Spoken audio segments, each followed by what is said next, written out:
para anggota majelis yang kami hormati, Ibu dan Bapak, para undangan yang kami muliakan, Assalamualaikum warahmatullahi wabarakatuh. Salam sejahtera bagi Ibu dan Bapak, para hadirin sekalian. Puji serta syukur kita panjatkan kepada Yang Maha Kuasa yang telah memberikan kesehatan serta kebahagiaan kepada kita semua, sehingga kita dapat bertemu pada kesempatan yang berbahagia pada siang hari ini.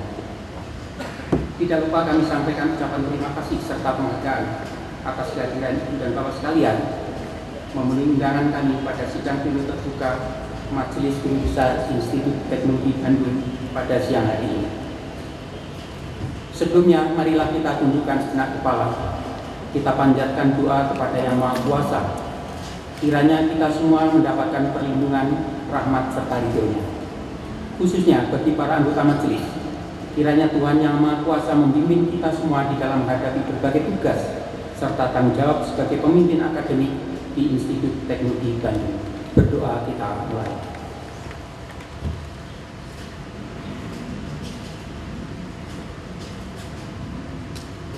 Selesai.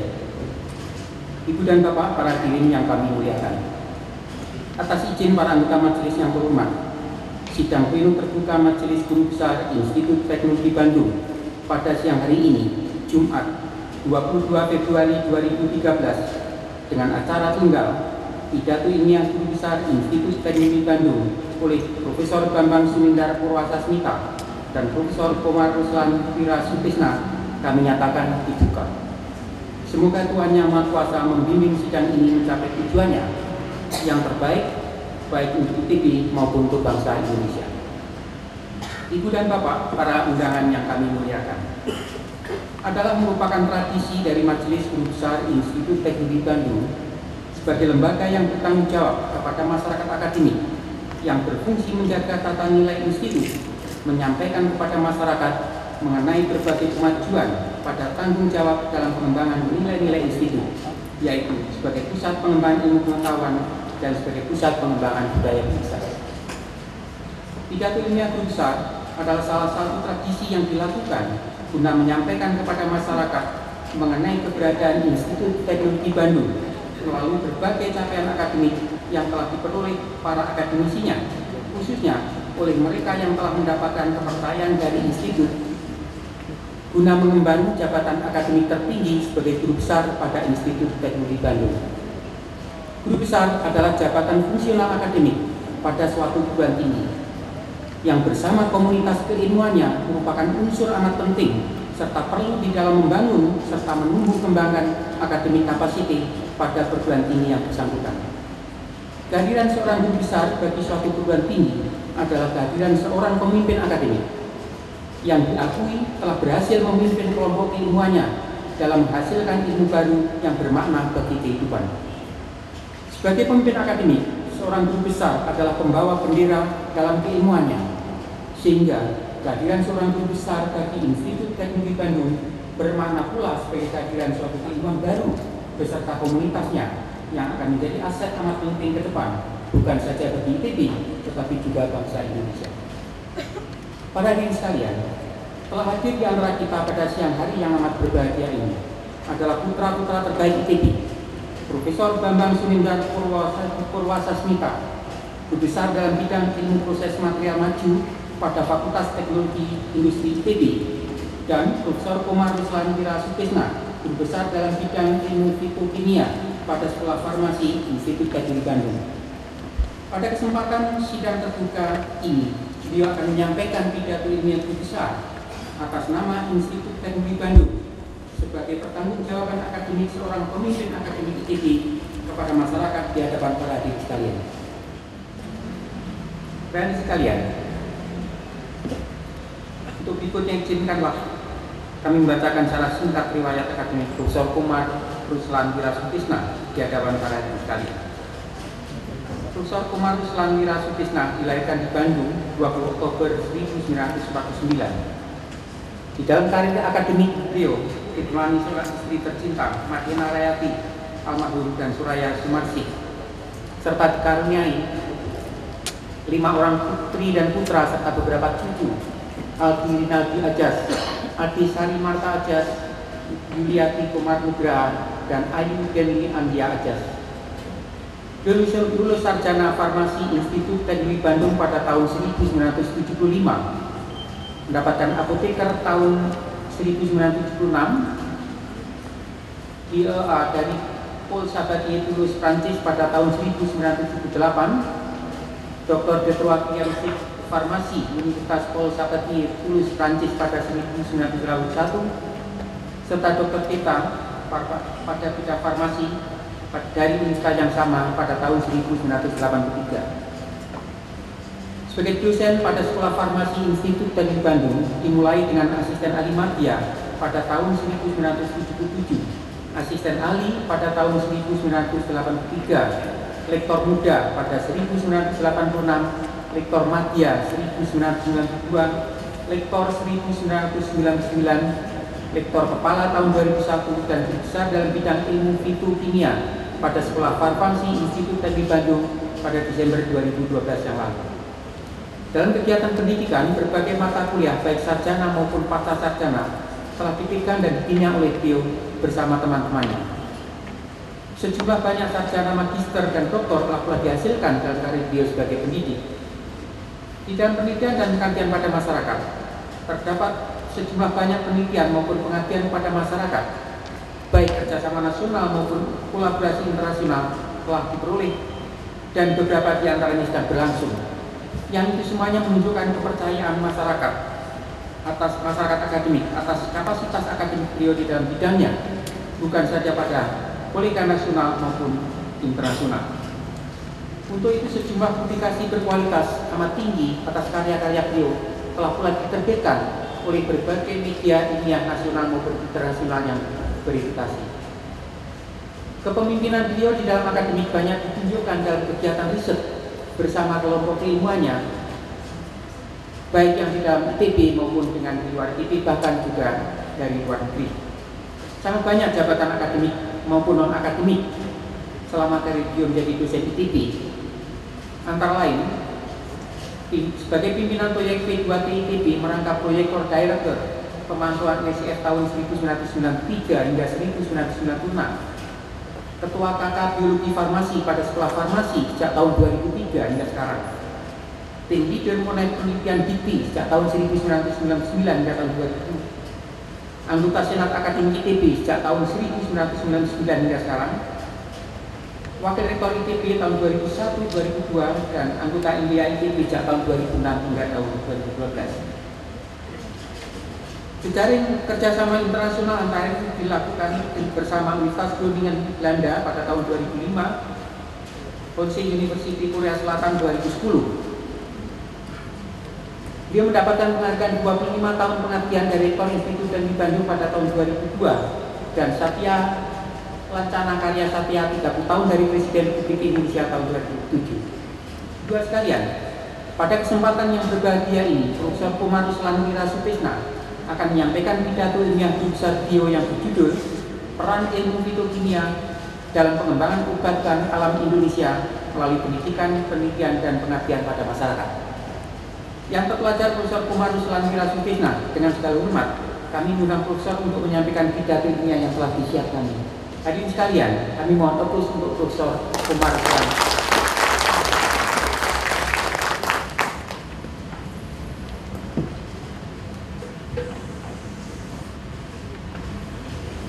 Assalamualaikum warahmatullahi wabarakatuh. Yang saya hormati Ketua dan Sekretaris MWB beserta seluruh anggota Majelis Guru Besar Institut Teknologi Bandung, Ketua, Sekretaris, dan seluruh anggota Senat Akademik Institut Teknologi Bandung, Ketua, Sekretaris, dan anggota Majelis Permusyawaratan Majelis Wali Amanah yang sekarang sudah berganti menjadi advisory board, para dekan, rektor serta jajarannya, dan para hadirin yang saya hormati. Terima kasih atas kesempatan dan kehadiran Bapak Ibu sekalian pada siang hari ini.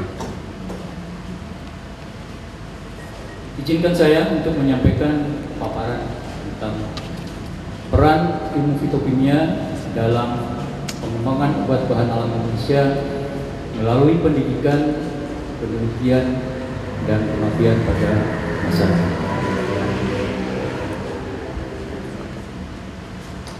Ini adalah kakak kelompok keilmuan di mana kami bekerja, kelompok keilmuan biologi farmasi di Sekolah Farmasi Institut Teknologi Bandung, yang dari katanya sudah kelihatan bahwa ada gabungan antara biologi dengan kimia sebetulnya sehingga jadi farmasi. Mudah-mudahan ini bisa menjelaskan apa yang akan saya sampaikan. Bapak Ibu sekalian yang saya hormati, obat bahan alam menjadi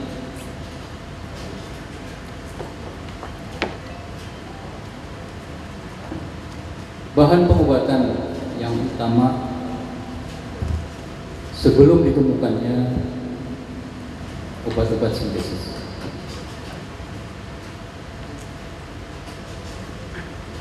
Obat-obat bahan isolasi ataupun turunannya direkomendasikan oleh WHO. Dan di dalam peraturan tentang obat herbal juga disebutkan tentang obat bahan alam.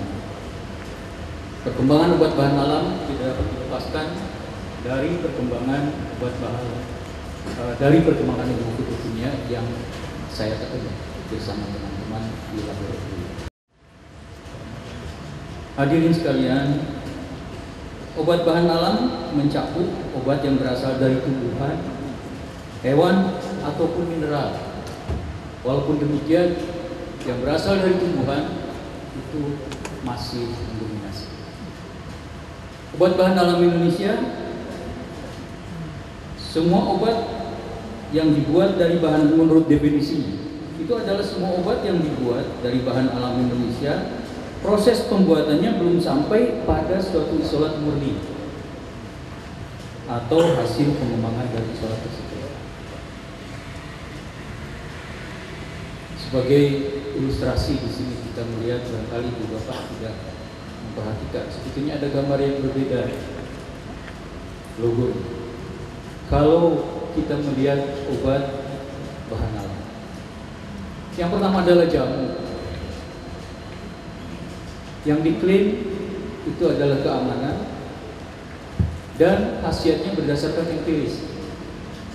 Tapi kalau kita menyebut obat herbal terstandar, logonya bisa kita lihat agak berbeda.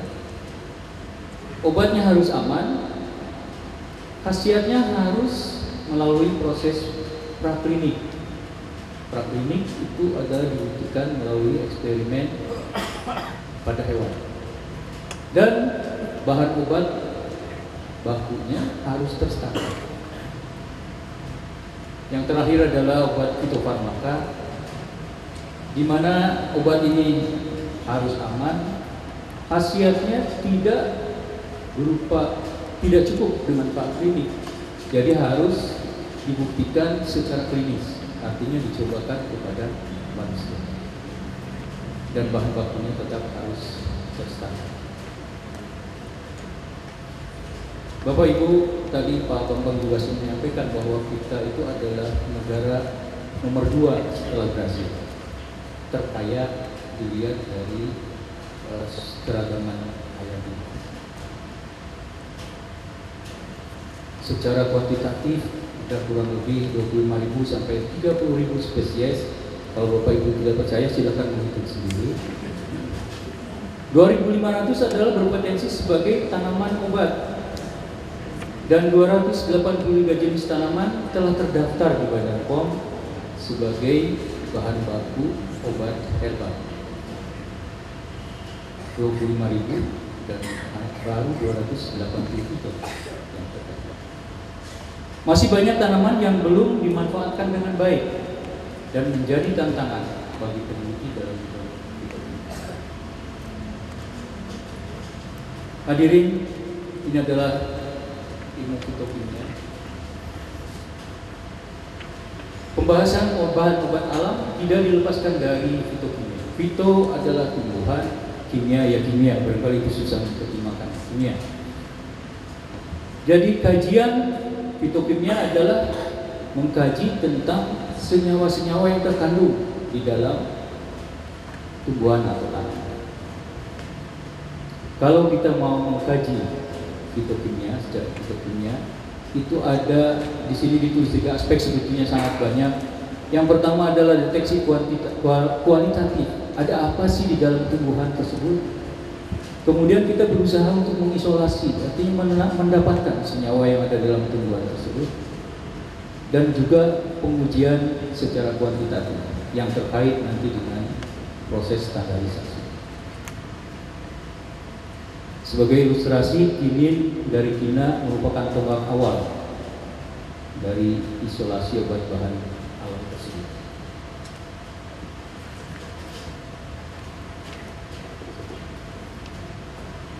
Hadirin, beberapa isolat yang masih menjadi pilihan utama untuk pengobatan beberapa penyakit seperti kanker, misalnya dipakai vincristine. Kemudian malaria dari Kina sudah bergeser ke artemisinin. Obat semi-sintetik dibuat dengan prazat bahan alam, seperti misalnya pilotoxin, diosgenin, kompotekin. Ini adalah senyawa-senyawa yang dibuat secara semi-sintetik. Perbaikan profil farmakokinetik dari isolat bahan alam dapat meningkatkan efikasi dari isolat tersebut. Ini juga menjadi kajian. Secara keilmuan, fitokimia disokong oleh ilmu kimia organik, ilmu analitik, botani, biokimia, dan lain-lain. Hadirin yang saya hormati, kajian fitokimia lebih menekankan kepada senyawa metabolit sekunder dibandingkan dengan metabolit primer. Metabolit primer adalah senyawa yang terlibat langsung dalam aktivitas sel. Sedangkan metabolit sekunder senyawa yang terlibat langsung dalam aktivitas sel tanaman. Tidak terlibat langsung. Di samping ilmu-ilmu yang tadi sudah saya sebut, ada, karena saya ini adalah farmasis, jadi ada farmakologi sebetulnya, karena terkait dengan aktivitas yang menjadi bagian juga yang mendukung aktivitas dari fitokimia. Hadirin sekalian, perkembangan fitokimia di Indonesia, perkembangan dimulai dengan memprediksi aktivitas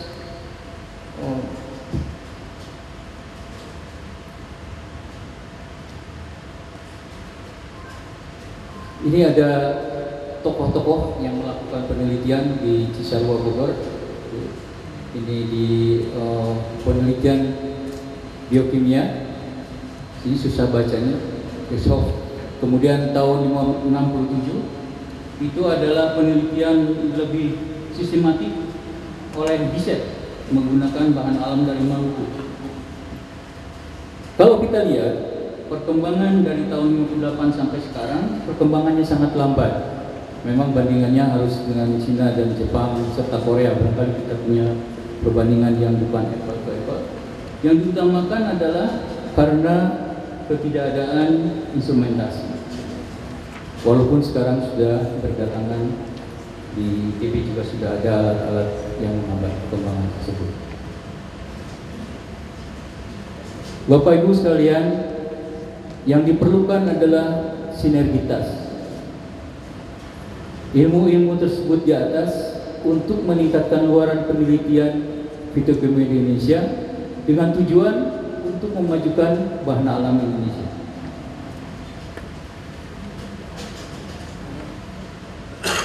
Berikutnya, state of the art bahan alam Indonesia. Jadi apa sih yang sudah dilakukan oleh kita saat ini? Yang pertama yang berkembang adalah standarisasi obat herbal. Yang kedua adalah isolasi dan uji aktivitas senyawa obat dari bahan alam. Yang berikutnya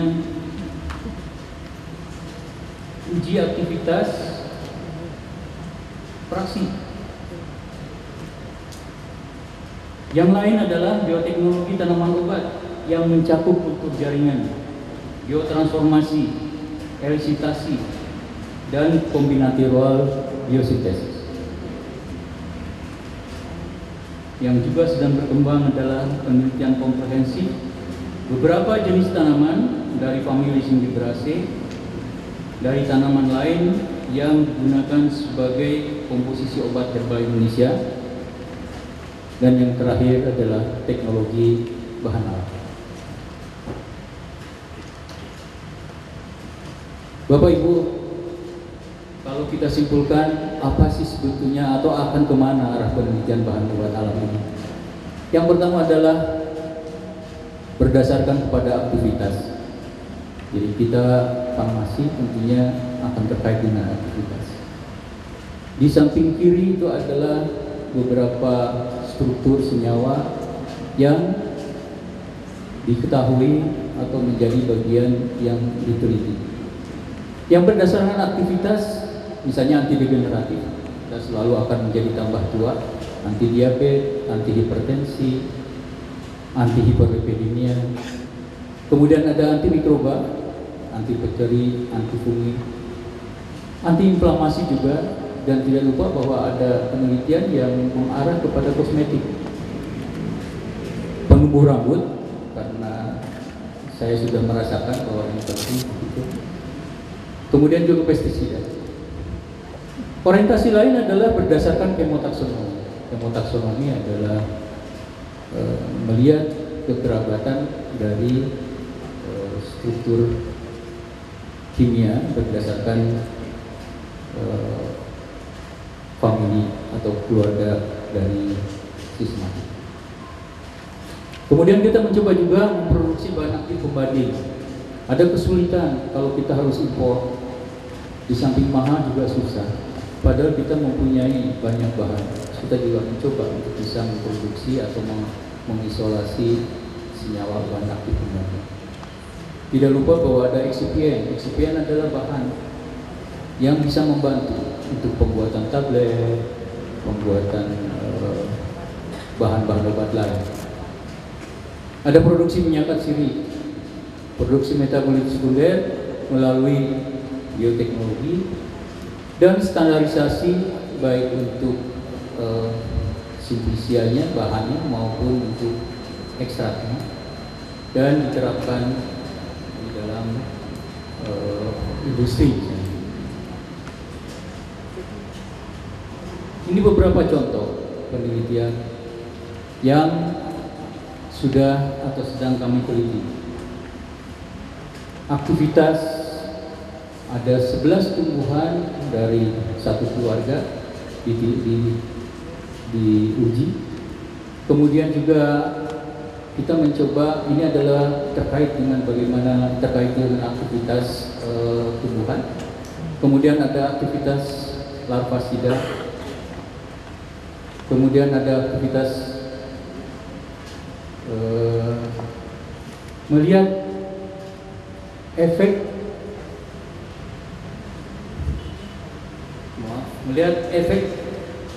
pengeringan. Kalau melihat efek pengeringan ini terkait dengan teknologi bahan alam. Jadi bagaimana nih kalau dikeringkan? Kita melihat minyak atsirnya ada seberapa. Yang selanjutnya,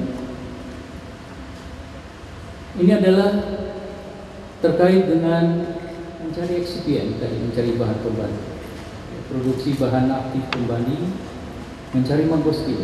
Ini dilakukan oleh Pak Asep Gana dan kawan-kawan dari lab kami. Berikutnya, ini adalah mencari metabolit sekunder melalui bioteknologi tumbuhan. Ini telah jenis beberapa tumbuhan zingiberaceae diteliti oleh Pak Fahmi. Berikutnya mungkin yang lain yang bisa. Ini ada dari teknik kultur jaringan, kita mencari bagaimana kita bisa menghasilkan artemisinin yang dihasilkan sangat rendah dari tumbuhannya. Kita mencoba memproduksi melalui kultur jaringan. Yang berikutnya, ini adalah bagian dari masih mencari dalam teknik kultur jaringan. Silakan terus. Dan yang ini sudah lebih jauh lagi, jadi kita mencari sampai ke genetik engineering. Bagaimana kita mencoba menghasilkan senyawa-senyawa yang sulit untuk diproduksi secara alami oleh manusia. Ini contoh-contoh lain, kita melihat bagaimana pengaruh dari pengeringan juga. Ini tapi terkait dengan standarisasi, itu dengan proses standarisasi untuk mendapatkan bahan baku yang terstandar.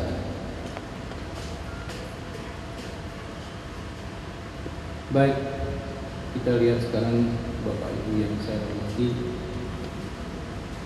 bagaimana fitokimia berperan di dalam pengembangan obat bahan alam di Indonesia. Ada dua mata kuliah di sini yang kita coba lihat. Fitokimia dengan dasarnya adalah penapisan fitokimia, ekstraksi, fraksinasi, pemurnian, kemudian kita melakukan karakterisasi atau identifikasi. Yang kemudian adalah kita mempunyai teknologi bahan alam, tadi sudah kita lihat peran ini terkait dengan pendidikan. Silakan. Ini proses kalau kita mempunyai tumbuhan liar atau tanaman yang dibudidayakan, maka kita akan punya bahan alamnya itu kita sebut simplicia. Kalau kita dengan proses yang terstandar, maka kita akan mendapatkan ekstrak yang terstandar yang kemudian akan bisa menjadi produk farmasi yang herbal. Ya. Nah, kalau kita teruskan ini, maka akan kita dapatkan obat herbal terstandar, fitofarmaka atau kosmetik, makanan, dan pestisida.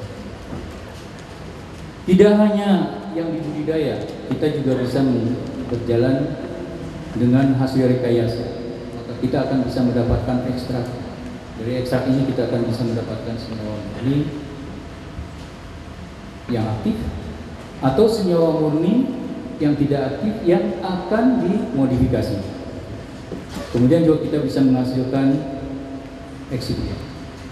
Dan ini bisa mendapatkan produk farmasi atau senyawa baru. Bapak Ibu yang saya hormati, kalau ini dikaitkan dengan pendidikan, maka ada sederet mata kuliah yang terlibat di dalamnya. Jadi kita akan melihat betapa mata kuliah itu berperan masuk. Bidang saya adalah bidang fitokimia tadi, tapi semua ini adalah kontribusi dari semua bidang keilmuan yang ada. Gambarnya menjadi rumit, gitu ya. Jadi kalau ini dan ini adalah bagian yang ingin saya perlihatkan betapa sebetulnya mencari sesuatu atau penelitian di dalam bidang bahan alam itu melibatkan banyak sekali bidang keilmuan dan komponen yang terlibat di dalamnya. Yang selanjutnya silakan. Ini adalah untuk yang belajar fitokimia, ini adalah alur. Jadi bahan alam biasanya kita screening, kita dapatkan simplicia. Screening itu menentukan ada golongan kimia apa di dalamnya. Kemudian kita ekstraksi, kita dapat ekstrak, difraksinasi, disederhanakan, kita dapat isolat, karakterisasi atau identifikasi hingga kita mendapatkan struktur molekul. Ini adalah pekerjaan sehari-hari dari kami. Nah, kalau sekarang kita lakukan penelitian, maka perjalanannya seperti ini. Nah, nanti kita bisa lihat dalam slide berikutnya. Nah, tadi sudah saya sampaikan bahwa kalau kita farmasi maka tidak mungkin terlepas dari aktivitas. Di sini kita menggabung. Jadi dalam tahap 1 tumbuhan uji itu kita dapat di bioassay secara in vitro. Kemudian selanjutnya akan dilakukan uji yang mendapatkan ekstrak yang aktif, dan kita akan mendapatkan fraksi yang aktif, dan seterusnya hingga akhirnya di ujung itu kita melakukan, setelah diketahui senyawanya dan diketahui aktivitasnya, kita melakukan uji klinik. Dengan demikian maka akan ada persetujuan penggunaan dan kita memproduksi tumbuhan. Tidak boleh lupa bahwa ada uji yang toksisitas supaya yang menggunakan aman. Ini tercakup di dalam setiap proses pada saat akan digunakan. Selanjutnya Bapak Ibu, ini adalah sebetulnya sesuatu yang ingin saya share dengan Bapak dan Ibu. Kita bayangkan di tengah-tengah itu adalah penelitian atau sumber alam Indonesia yang diteliti oleh berbagai komponen tadi, berbagai kepakaran keilmuan. Kalau Bapak Ibu tarik dengan arah panah seperti ini, maka hasilnya itu akan menjadi kecil-kecil. Dan ini yang terjadi sekarang. Jadi kita mengeroyok sesuatu, mengambil sesuatu, tapi diambil arahnya keluar hingga akhirnya menjadi bagian yang kecil-kecil. Saya ingin mengajak berpikir kebalikannya. Kata kuncinya adalah kontribusi.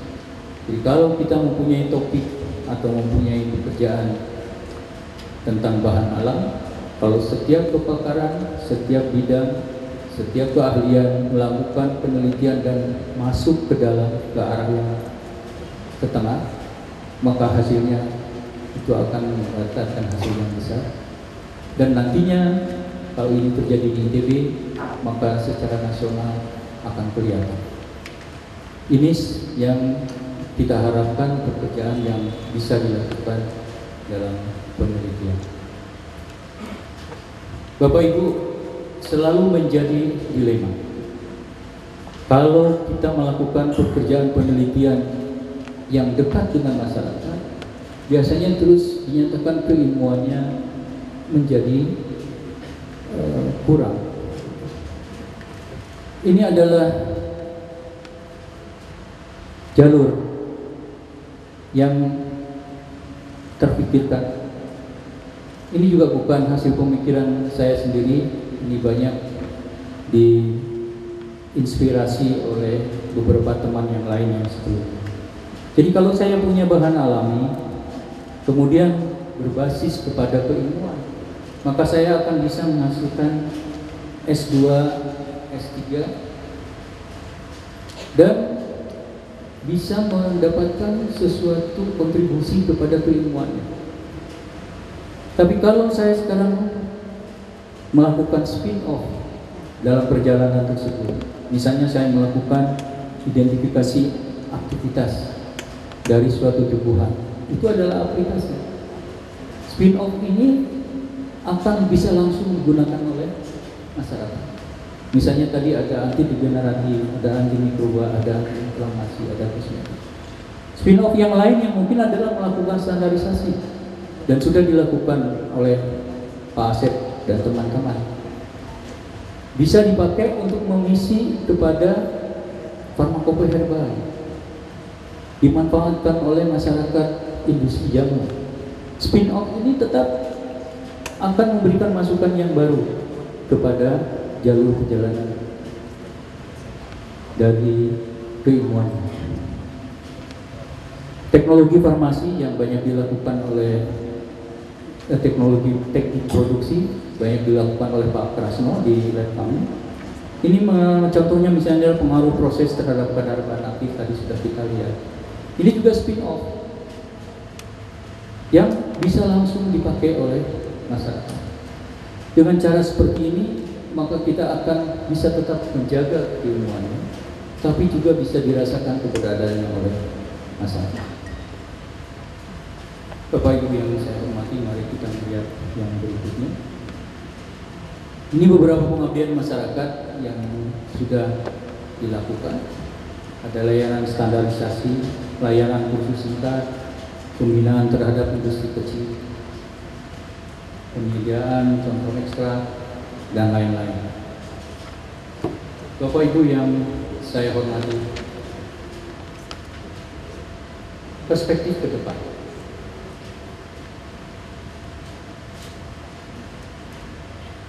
Ada ekstraksi lanjutan. Scale up merupakan bagian yang sulit karena kami harusnya ini dikerjakan oleh Pak Mudiar di teknik kimia, itu scale up. Jadi ini juga merupakan suatu masa depan yang seharusnya bisa dilakukan oleh kita, tidak sendiri tapi bersama-sama dengan ilmuwan yang lain. Misalnya di sini ada produksi makromolekul, proses clean A dan B, mirip dengan siklosporin. Ini hasil teman sejawat di lab kami, Pak Iksan, sekarang jadi Asrot. Ini dipublikasi di International Journal of Applied Research. Ini adalah bagian dari pekerjaan yang sebetulnya masa depan itu dari kita bertersebut. Mari kita lihat yang lain. Pendekatan bioteknologi tadi sudah kita lihat. Kami sudah memulai beberapa bagian, beberapa aktivitas. Ya, ada overproduksi, DNA sintesis rekombinan dan cloning gen ke vektor prekambia yang dilakukan di Escherichia coli. Ini adalah bagian juga dari belakang. Jadi perspektif ke depan sudah kami mulai, tapi kami masih memerlukan banyak hal untuk bisa lebih berkembang. Berikutnya, Bapak Ibu, ini adalah telaah metabolit sekunder. Jadi biosintesisnya yang itu. Berdasarkan biosintesis, kami mengharapkan tadinya mendapatkan suatu senyawa yang di akan di sini. Tapi ternyata yang terbentuk adalah senyawa stigmasterol. Nah, ini yang kemudian diteliti mengapa ini terjadi. Jadi berdasarkan penelitian jalur biosintesis ini, kedepannya nanti kita bisa melakukan hambatan supaya yang terbentuknya tidak stigmasterol, tapi yang terbentuk adalah artemisinin. Jadi jalur biosintesis bagaimana kita melakukan penghambatan. Jadi ini adalah proses biosintesis yang ada yang terjadi. Kalau dijelaskan ini sudah banyak yang mungkin pusing begitu. Jadi ini Bapak Ibu, ini adalah bagian bagaimana kita tadinya mengharapkan artemisinin, tapi kami mendapatkan stigmasterol. Berdasarkan ini kami mencari ide. Oh, kita harus stok di sini. Ini adalah bagian yang sudah kita lakukan. Bapak Ibu, yang terakhir adalah kombinatorial biosintesis. Jadi yang sudah kita lakukan adalah optimasi, transformasi dan regenerasi Artemisia annua L dengan Agrobacterium. Secara teori dari kombinatorial itu bisa membantu untuk bisa mendapatkan senyawa-senyawa yang kita harapkan. Tujuannya artemisinin. Tadi sudah kita lihat bahwa artemisinin itu senyawa yang sangat sedikit dihasilkan oleh kita. Dan kita mencoba mencari optimasi agar bisa dihasilkan lebih banyak, tapi melalui katakanlah pabriknya itu adalah pabriknya melalui bioteknologi. Ini sudah kami lakukan. Bapak Ibu sekalian, sebagai penutup dari cerita saya tadi, ilmu fitokimia didasari dan didukung oleh berbagai bidang keilmuan seperti Bapak Ibu tadi ya. Dalam proses pengajaran, saya adalah mengajar kimia. Saya mengajak anak-anak mahasiswa untuk mengembangkan kemampuan berpikir analisis, komprehensif, dan terintegrasi baik dalam keilmuannya maupun aplikasinya. Jadi tidak hanya menghafal, karena biasanya terkenalnya farmasi itu adalah kaitan dengan menghafal. Bapak Ibu, pengembangan obat bahan alam harus dikerjakan dengan lintas bidang ilmu, lintas kebakaran. Kalau kita mau menggunakan ini sebagai alat pemersatu, misalnya di sekolah farmasi, kemudian kita bergabung dengan kimia, bergabung dengan keilmuan lain, se-ITB. Kalau sesudah se-ITB maka kita bisa mempersatukan secara nasional berdasarkan. Jadi dengan demikian saya berani mengatakan bahwa mempelajari kimia, menggunakan obat bahan alam itu akan bisa menjadi pemersatu bangsa. Bapak Ibu, ilmu fitokimia dapat diterapkan dalam penelitian obat bahan alam yang bermanfaat tanpa harus kehilangan jati dirinya, jadi bermanfaat masyarakat tanpa kehilangan jati dirinya dan keilmuannya, serta senantiasa dapat mengikuti perkembangan zaman.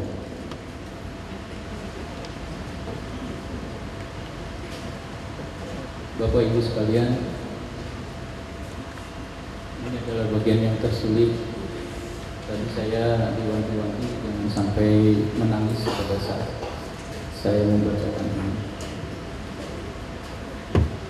Bapak Ibu, begitu banyak usaha dan pengorbanan yang telah dilakukan oleh orang tua, orang terdekat, kerabat, para senior, dan teman-teman sejawat yang mendukung dan membantu penulis untuk mencapai jabatan yang penuh amanah sebagai guru besar ini, dan semua ini tidak mungkin terbalaskan sampai kapanpun.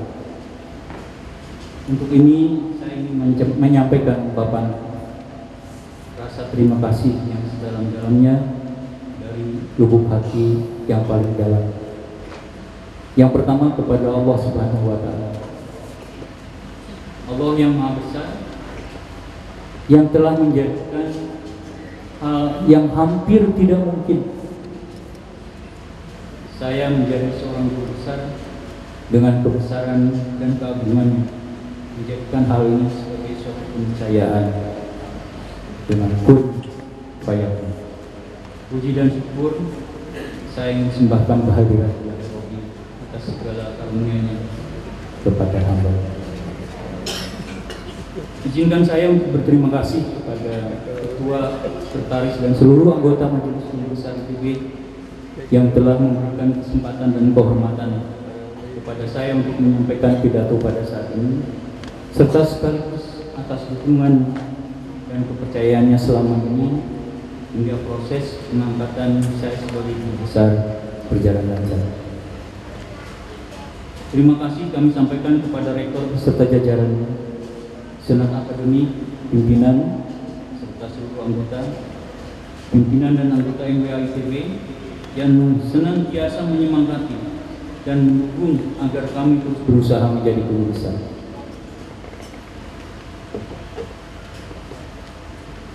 Bapak dan Ibu sekalian, saya tidak akan berdiri ini kalau bukan karena jasa kerja keras dan kasih sayang dan serta pengorbanan dari orang tua yang telah membesarkan dan mendidik saya. Perkenankan saya mengucapkan terima kasih yang tiada terhingga kepada ayahanda almarhum Supandi Wirasutisna, ibunda almarhumah Siti Quraisy Kartawijaya yang telah membekali kami dengan kejujuran, keadilan, dan pantang menyerah dalam kehidupan ini. kepada Ibu Mas Siti Fatimah yang berkenan mendampingi Ayahanda sampai akhir hayatnya, juga ucapan terima kasih. Terima kasih dan penghargaan kepada orang tua asuh Bapak R.A. Bratakusuma beserta Ibu Mariana Bratakusuma yang telah berkenan membantu penulis menyelesaikan pendidikan sarjananya dan terbebas dari drop out. Kepada Ayahanda almarhum Bapak Duya Suarsa, almarhumah Ibu Rupiah Sutanandika, serta almarhumah Ibu Sukmina Kartasubrata, almarhum Bapak Usman Andika, serta almarhumah Ibu Siti Hasanah yang telah berkenan dan memberi restu putri-putrinya membantu saya, dan kepada Bapak saya juga menyampaikan terima kasih.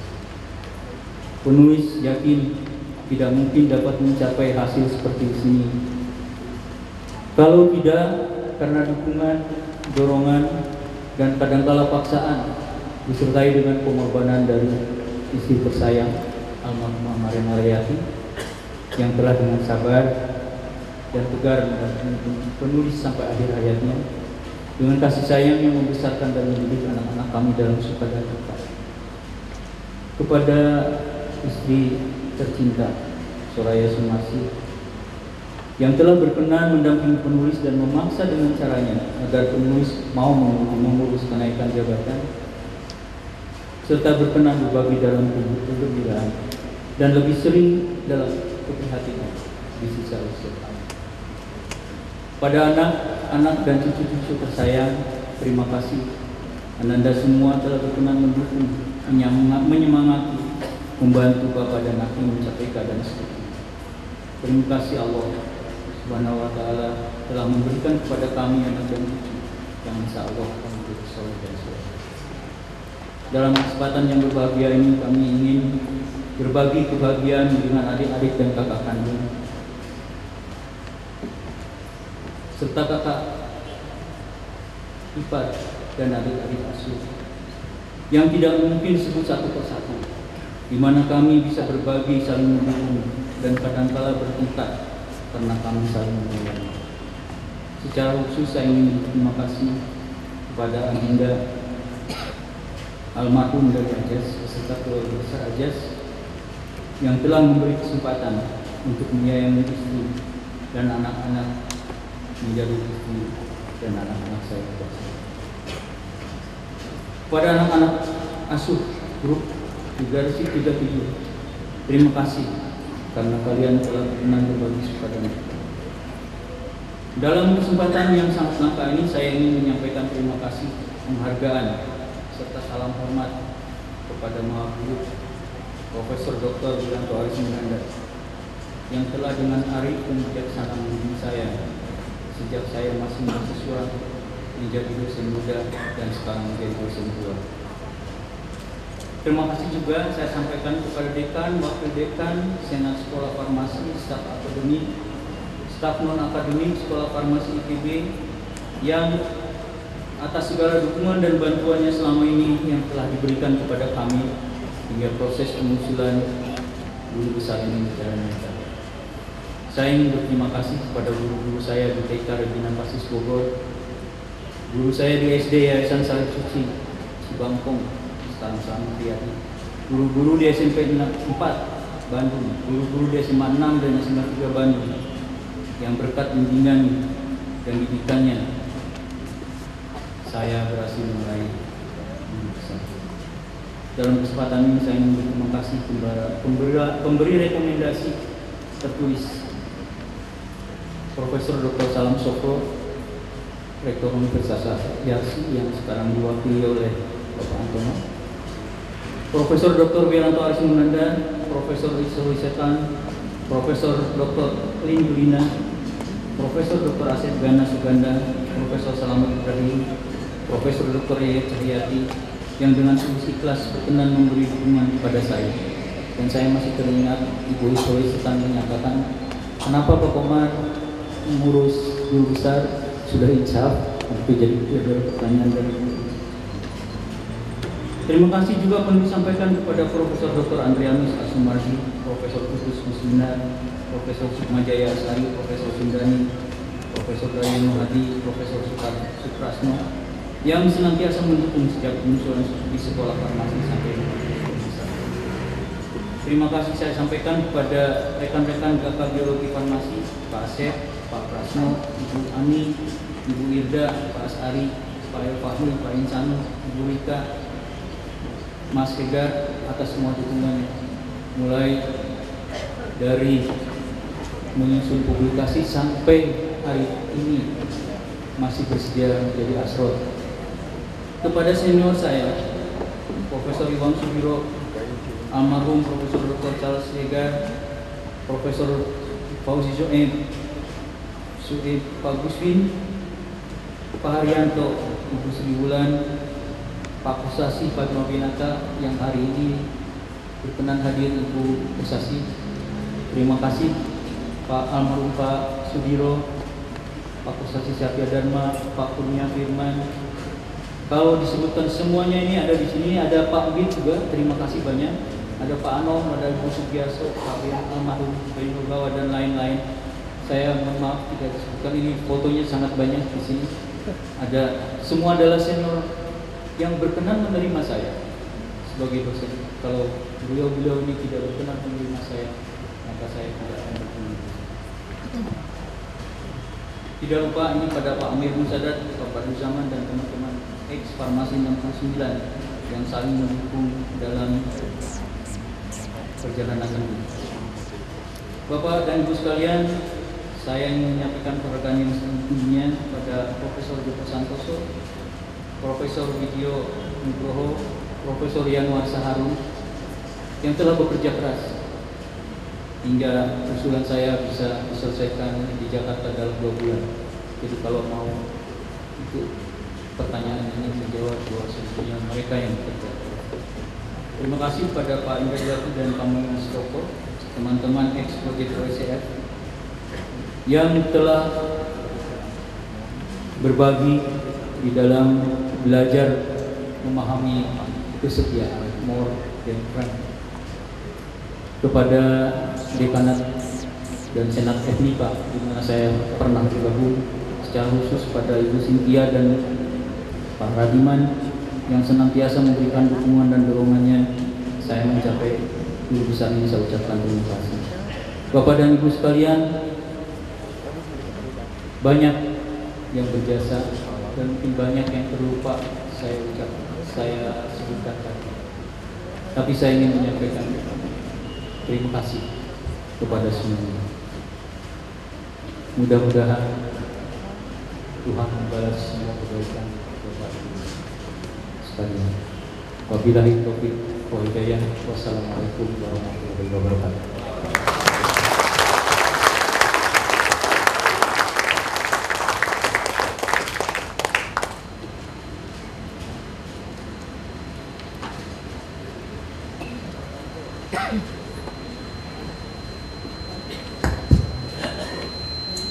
Demikian para hadirin sekalian.